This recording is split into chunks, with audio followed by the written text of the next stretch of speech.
neprinesie aj odhalenie celosvetové, pretože to sú nielen Američania, ktorí boli manipulovaní, samozrejme. No a s týmto odhalením má prísť aj niečo zásadnejšie. Kontakt s mimozemskou inteligenciou a odtajnené spisy.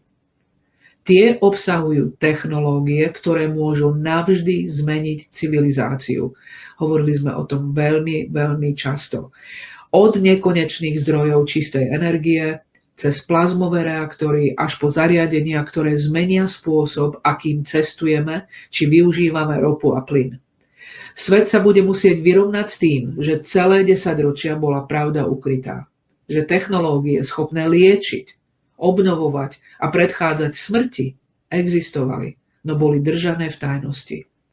Medzi najšokujúcejšie má patriť technológia tzv. Tesla Medbed. Priatelia, tento obrázok je čisto ilustratívny. Ja neviem, či takto budú vyzerať tie liečebné lôžka, ale hovorí sa o nich dlho. Ani neviem, či sa budú volať Teslové, lebo tam je zase to je poprekrúcané, ale toto Q práve povedal, tak vám to tu prekladám.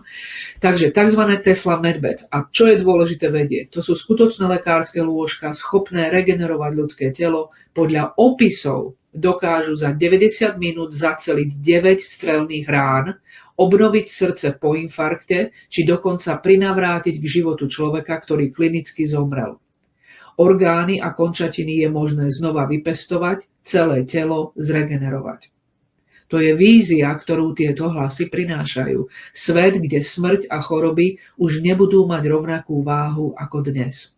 Ale zároveň svet, ktorý sa bude musieť zbaviť starých politických a ekonomických systémov, aby takéto technológie mohli uzrieť svetlo sveta.